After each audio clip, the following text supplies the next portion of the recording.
Hyderabad central university వివాదం మీద ఇప్పటి వరకు కేవలం హీరోయిన్లు మాత్రమే స్పందించారు, కానీ హీరోలు స్పందించినటువంటి దాఖలాలు ఎక్కడా లేవు.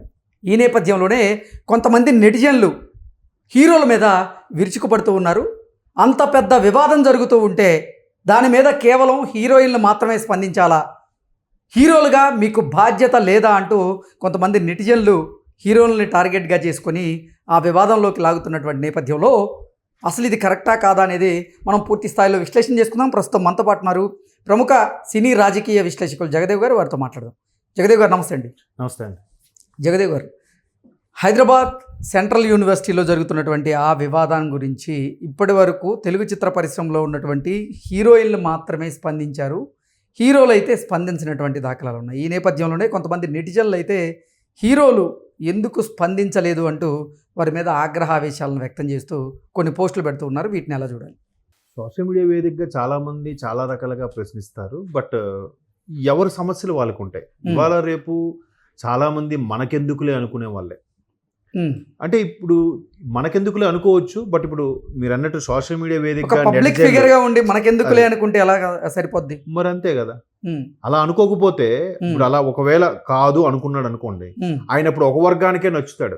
హీరో అనేవాడు ఒక వర్గానికే నచ్చుతాడు. మరి అలాంటప్పుడు హీరోలు కూడా అన్ని అంశాల మీద మాట్లాడకూడదు కదా. కొన్ని అంశాల మీద మాట్లాడడం ఎందుకు, మరికొన్ని అంశాల మీద సైలెంట్ గా ఉండడం ఎందుకు? ఎస్, కరెక్ట్, మంచి క్వశ్చన్. ఎందుకంటే దీనికి బెస్ట్ ఎగ్జాంపుల్ రీసెంట్గా నాగార్జున గారి మీద, నాగ చైతన్య మీద సురేఖ గారు, కొండా సురేఖ గారు వ్యాఖ్యలు చేసినప్పుడు చాలామంది హీరోలు స్పందించారు. ఇది కరెక్ట్ కాదు, సినిమా ఇండస్ట్రీలో ఒక ప్రముఖ హీరో, స్టార్ హీరో, పైగా ప్రొడ్యూసర్ ఆయన మీద ఇలా అనడం ఎంతవరకు కరెక్ట్ అనేది ఎప్పుడూ స్పందించిన జూనియర్ ఎన్టీఆర్ గారు కూడా స్పందించారు, ట్వీట్ చేశారు. రామ్ చరణ్, జూనియర్ ఎన్టీఆర్ గారు, ప్రతి ఒక్కరు కూడా ఇండస్ట్రీలో ప్రముఖులందరూ కూడా రెస్పాండ్ అయ్యారు. సార్ మీరు అన్నట్టు ఇక్కడ ఎందుకు స్పందించారు, అక్కడ ఎందుకు స్పందించట్లేదు అంటే ఇప్పుడు గత 5 ఏళ్ళు అక్కడ వైసీపీ ప్రభుత్వం ఉన్నప్పుడు కూడా చాలా మంది ఏ హీరో కూడా రెస్పాండ్ అవ్వలే. ఎవరైతే క్రియాశీలకంగా ఉన్నారో, బాలయ్య గారు కానీ లేదా పవన్ కళ్యాణ్ గారు, ఎవరైతే రాజకీయాల్లో క్రియాశీలకంగా ఉన్నారో వాళ్ళు మాత్రమే గత ప్రభుత్వం మీద స్పందించారు తప్ప మిగతా ఏ హీరో కూడా లేరు. ఇప్పుడు దీని మీద చాలామంది నెటిజన్ల క్వశ్చన్ ఏంటంటే, మీరు రీల్లోనే హీరోలా, రియల్ హీరోలు కాదా అనేది కూడా వస్తుంది. అది కరెక్టే కదా. ఇప్పుడు విద్యార్థి సంఘాల నుంచి పెద్ద ఎత్తున నిరసన అయితే తెలియజేస్తూ ఉన్నారు. అంటే ఇప్పటి వరకు సమాంత, అలాగే ఇషా రెబ్బా, రేణుదేశాయ్తో పాటుగా రష్మి గారు, వీళ్ళందరూ కూడా స్పందించారు. కానీ హీరోల నుంచి ఎటువంటి స్పందన లేదు. పర్యావరణం నాశనం జరుగుతోంది, అక్కడ ఎన్నో మూగజీవాలు వేదన అనుభవిస్తూ ఉన్నాయి. ఈ నేపథ్యంలో తెలుగు చిత్ర పరిశ్రమలో ఉన్న ఏ ఒక్క హీరో కూడా స్పందించరా అంటూ కూడా విద్యార్థి సంఘాలు, విద్యార్థి నాయకులు కూడా ప్రశ్నిస్తూ ఉన్నారు. దీన్ని ఎలా చూడాలి? అంటే యాక్చువల్గా సోకాల్డ్ ఈ ఏషారెబ్బా, రేణుదేశాయ్ లాంటి వాళ్ళు స్పందించారు తప్ప మిగతా హైదరాబాద్ను బేస్ చేసుకొని నివాసం ఉంటున్న స్టార్ హీరోలు ఎవరు కూడా రెస్పాండ్ అవ్వలేదు, అవ్వరు కూడా. ఎందుకు అవ్వరు అంటే మేబీ వాళ్ళ ఆస్తుల మీద ఇబ్బంది కలుగుతుందేమో, వాళ్ళ ఆస్తుల మీద రైట్స్ జరుగుతాయనో, లేదంటే వాళ్ళ ఆస్తుల మీద బుల్డోజర్లు మోపబడతాయనో భయంకో రెస్పాండ్ అవ్వట్లేదు అనేది నాకైతే అదే ఫీలింగ్. ఎందుకంటే గతంలో మీరు చిన్న ఎగ్జాంపుల్ చెప్తా, బీఆర్ఎస్ వాళ్ళు వైసీపీని డైరెక్ట్గా టార్గెట్ చేస్తూ, ఎక్కడైతే 4 లైన్ రోడ్డు ఉంటుంది తెలంగాణలో, అదే ఆంధ్రాలో అయితే సింగిల్ రోడ్డు, గతుకుల రోడ్డు. ఎక్కడైతే 24 అవర్స్ పవర్ ఉంటుంది, అక్కడ ఉంటే పవరే ఉండదు.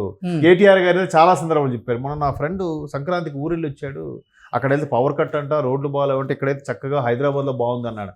ఎంత విమర్శించినా కూడా వైసీపీ వాళ్ళు ఒక్కరు కూడా బీఆర్ఎస్ని విమర్శించలే. టీడీపీనో లేదంటే ఇంకా ఏ సంబంధం లేని రజనీకాంత్ని విమర్శించారు తప్ప బీఆర్ఎస్లో ఎక్కడ కూడా అనే ధైర్యం ఎందుకు లేకపోయింది అంటే, ఇక్కడ హైదరాబాదు బీఆర్ఎస్ ప్రభుత్వంలో కబంధ హస్తాల్లో ఉంది కాబట్టి మేబీ ఆ భయం అయి ఉండొచ్చు. ఇప్పుడు కూడా హైదరాబాద్ అనేది కాంగ్రెస్ ముఖ్యమంత్రి రేవంత్ రెడ్డి గారి ప్రభుత్వం హయాంలో ఉంది కాబట్టి ఎక్కడ వీళ్ళ ఆస్తులు కాపాడుకోవడానికో, లేదు అనవసరంగా ఎందుకురా బాబు ప్రభుత్వంతో కొరివితో తలగొక్కున్నట్టు ఉంటుంది, మాకెందుకు మళ్ళీ మా ఆస్తుల మీదో లేదంటే మా పరిస్థితుల మీద ఇబ్బంది అవుతాయి, ఇంకా ఒక్కొక్క నాయకుడు వచ్చి ప్రెస్ మీట్ పెట్టి అసభ్యకరంగా మాట్లాడతారు, ఇవన్నీ నాకు అవసరమా అనుకుని కూడా సైలెంట్ అయిపోయి ఉండొచ్చు. మెయిన్ నేనైతే అదే అనుకుంటున్నాను రీజన్. ఎందుకంటే ఇప్పుడు రష్మి లాంటి వ్యక్తులు దాన్ని బాధ్యతగా తీసుకొని రెస్పాండ్ అయినప్పుడు, రష్మి కన్నా ఎన్ని రెట్లు సూపర్ స్టార్లు ఉన్నారు? ఆమె రెమ్యునరేషన్తో పోల్చుకుంటే ఇప్పుడు సోకాలు సూపర్ స్టార్లు అందరూ 150 కోట్లు 200 కోట్లు 300 కోట్లు తీసుకుంటున్నారు అంటున్నారు కదా ఒక్కొక్క సినిమాకి. 200 కోట్లు ఏమీ కాదు, అసలు ఒకరు స్టేట్మెంట్ ఇవ్వచ్చు కదా. అంటే వాళ్ళంటే పడి చచ్చే ఫ్యాన్స్ ఉన్నారు కదా, వాళ్ళంటే పడి చచ్చిపోయే అర్ధరాత్రి కూడా సినిమాలకు వెళ్ళే వాళ్ళు ఉన్నారు కదా. సో అటువంటి వాళ్ళు ఒక స్టేట్మెంట్ ఇస్తే ఎలా ఉంటుంది. ఇదే తమిళనాడులో కూడా ఒకసారి ఎట్లాగ అప్పటి ప్రభుత్వం ఏదో కరుణానిధి గారి ప్రభుత్వం జయలలిత గారి ప్రభుత్వం నాకు సరిగ్గా గుర్తులేదు, ఏదో ఒక ఇష్యూ వచ్చినప్పుడు ఎంటైర్ తమిళనాడు ఇండస్ట్రీ అంతా ఒక వేదిక మీదకి వచ్చేసింది. అవును, వచ్చి మీటింగ్ పెట్టి రజనీకాంత్ గారి నుంచి నిన్న మొన్నటి ఈ సూపర్ స్టార్ మన విజయ్ కుమార్ గారి వరకు తలపతి విజయ్ వరకు కూడా అందరూ ఒకే వేదిక మీదకి వచ్చి ముక్త కంఠంతో అది ఖండించారు. వెంటనే ప్రభుత్వం ఆ విషయంలో స్టెప్ బ్యాక్ అయింది. సో ఇక్కడ కూడా ఎంతమంది ఇన్ని ఇష్యూస్ చేస్తున్నాయి. మరోవైపు ప్రతిపక్షాలు సుప్రీంకోర్టుకు కూడా వెళ్ళాయి. సుప్రీంకోర్టు కూడా మీరు చెట్లు అలా కొట్టడానికి వీలు లేదని చెప్పి స్టే ఇచ్చింది. సో ఎంత జరుగుతున్నా కూడా ఇంకా ఎవరు ఎందుకు నోరు ఇప్పట్లేదంటే ఎవరి స్వార్థం. మా ఆస్తులు ఏమవుతాయా మనకి ఎందుకులే, మేము మాత్రం మా అవుట్స్కట్స్లో ఒక చక్కగా వెళ్ళా కట్టుకొని మేము మొక్కలు నాటుకొని మా దాంట్లో ఉన్నాం, నాకు సరిపడే ఆక్సిజన్ నా మొక్కల్లో ఇస్తుంది చాలు, ఎవడలా పోతే నాకేంటి, డబ్బు ఉంది, కోట్లు గుమ్మరిస్తే ఏదైనా వస్తుంది, ఇంటి వరకు వస్తుంది అంతే. ఎందుకంటే అలా అనుకుంటే ఏ ప్రజల వల్ల మీరు ఆ స్థాయికి వెళ్ళారో లేదా ఏ ఫ్యాన్స్ వల్ల మీరు ఆ స్థాయికి వెళ్ళారో ఆ ఫ్యాన్స్కి మీరు చేసింది ఏమిటంటే ఏం లేదు కదా, ఏం ఉండదు. వీడు పిచ్చెక్కిపోయి బట్టలుకోవడమే. మొన్న ఆమె వాళ్ళ బిడ్డ ఆమె చనిపోయింది, బిడ్డ ఇప్పటికీ అపస్మారక స్థితిలో ఉన్నాడంటే ఆయన జీతమే 20,000 25,000 అంట. నలుగురికి 3,000 చొప్పున టికెట్లు కొంటే 12,000 అక్కడే అయిందిగా. ఏంటది ఆ ఒక్కరు ఆ రోజు చూడపోతే నువ్వేమైపోతావా? హీరో కోసం 12,000 ఖర్చు పెట్టావే, ఫ్యామిలీతో సరదాగా. ఇటువంటి హీరోల కోసం అంత ఖర్చు పెట్టి వెళ్ళడం అంటూ కూడా కొంతమంది నెటిజన్లు అయితే ప్రశ్నిస్తున్నారు. చాలా మంది అండి, ఇదే కాదు చాలా. ఇప్పుడు ఫర్ ఎగ్జాంపుల్ ఎక్కడైనా ఒక వరదలు అయ్యాయి, ఒక ఇష్యూ అయింది, ఎవడో ఒకడు ఫస్ట్ ఒక రెస్పాండ్ అవుతాడండి. రెస్పాండ్ అయ్యి 1,00,000 ఎంతో ప్రకటిస్తాడు. నిజంగా సంపూర్ణేష్ బాబు అండి ఆ మధ్యన ఇష్యూస్ అయినప్పుడు ఫస్ట్ ఆయన రేంజ్ ఏంటి, ఆయన స్టార్ ఇమేజ్ ఏంటి, ఆయనకున్న సినిమాలు ఏంటి చెప్పండి. ఆయనకున్న దాంట్లో ఫస్ట్ ₹1,00,000 అనౌన్స్ చేశాడు ఆయన. అది కదా మానవత్వం అంటే. ఆయనకు వచ్చే రెమ్యునరేషన్ ఎంత ఉంటుందండి మహా అయితే చెప్పండి. అయినా ₹1,00,000 ఇచ్చాడంటే ఎంత గొప్ప విషయం. రేషియో చూడండి. కోట్లు గురించి ఎవ్వరు రెస్పాండ్ అవ్వరు. వీళ్ళందరూ రెస్పాండ్ అయ్యాక అప్పుడు ఒకడు 50 లక్షలు అంటాడు, ఒకడు 25 లక్షలు అంటాడు, ఇంకోడు ఇటు 25 అటు 25 అంటాడు. మొన్న ఇష్యూ అయింది కదా, విజయవాడ ఇష్యూ అయినప్పుడు కూడా ఇక్కడ తెలంగాణలో కూడా వరదలు వచ్చాయి. అక్కడ వచ్చినప్పుడు కూడా సోకాల్డ్ సూపర్ స్టార్లు కనీసం ₹1,00,000 కూడా అనౌన్స్ చేయలే. 50 లక్షల్లో 25 లక్షలు తెలంగాణకి, 25 లక్షలు ఆంధ్రప్రదేశ్కి ఇలాగే ప్రకటించారు.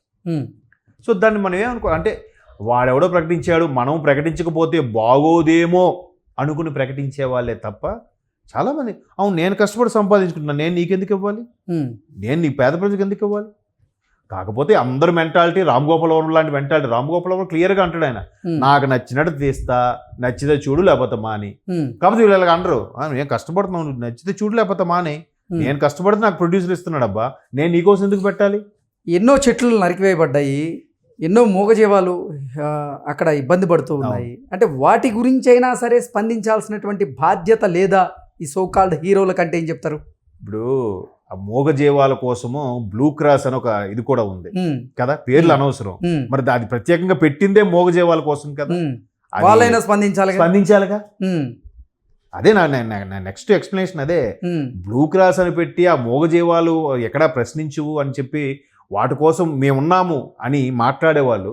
ఇప్పుడు మీరు అన్నట్టు నేను నాకు ఫోటో కూడా చూశాను, ఆ బుల్డోజర్లతో అవన్నీ తొలగిస్తుంటే అక్కడ 2-3 మూగజీవాలు కూడా పడి ఉన్నాయి. మరి వాడి తరఫున మాట్లాడేది ఎవరు? మేమున్నాం బ్లూ క్రాస్ అని చెప్పి వచ్చారుగా. ఇప్పుడు ఏమైంది ఆ బ్లూ క్రాస్ ఎక్కడుంది? అంటే మీ సేఫ్టీ ముఖ్యము, మీ ఆస్తులు ముఖ్యము, మూగజీవాలతో సంబంధం ఏముంది? బయటికి మాత్రం పబ్లిసిటీ, బ్లూ క్రాస్ అండి ఫండింగ్ రైజ్ చేస్తున్నామండి, మళ్ళీ ఫండింగ్లో మళ్ళీ అంత ట్రస్ట్ అంట, మళ్ళీ దాంట్లో ఇంకొన్ని కుమ్మక్కలో ఏమయ్యాయో ఎవరికి తెలియదు. మేము సైలెంట్గా అన్ని చేస్తామండి, బయటికి చెప్పమండి అని చెప్తారు. చూద్దాం. ఇప్పటికైనా హీరోయిన్లు అయితే ఈ అంశం మీద, ఈ వివాదం మీద స్పందించారు. మరి హీరోలు అయితే స్పందిస్తారో లేదో అనేది స్పందించరండి. స్పందించినా కూడా ఏమవుతుందంటే గత కొద్ది సంవత్సరాలుగా 2-3 సంవత్సరాలుగా చూస్తున్నా ప్రతిదీ ఇండస్ట్రీకి రాజకీయంకి ముడిపెట్టేలాగా అవుతున్నాయి వివాదాలు. సో ఇలాంటి భయాలతో కూడా మేబీ ఎవరు బయట పడకపోవచ్చు. ఒకవేళ లోపల ఫీల్ ఉన్నా అరే మళ్ళీ అనవసరం నేను ఒక్కడనే అయితే అది పిల్లిమెట్ల గంట ఒకటి కడతాడు అన్నట్టే, నువ్వు ముందు కట్టరా ఎవడో ఒకటి ముందుకు రెస్పాండ్ అయితే వీళ్ళందరూ వస్తారు. Okay. సమంత ధైర్యం చేశారు కాబట్టి నెక్స్ట్ ఈషా రెబ్బా, రేణు దేశాయ్, రష్మి వీళ్ళందరూ వచ్చారు. ఇప్పుడు కూడా మళ్ళీ సమంత లాంటి మేల్ సమంత ఎవరో రావాలి. ఓకే వస్తే అప్పుడు వీళ్ళందరూ రెస్పాండ్ అవుతారేమో, అది కూడా గ్యారంటీ లేదు. ఓకే అండి, థ్యాంక్ యూ సో మచ్.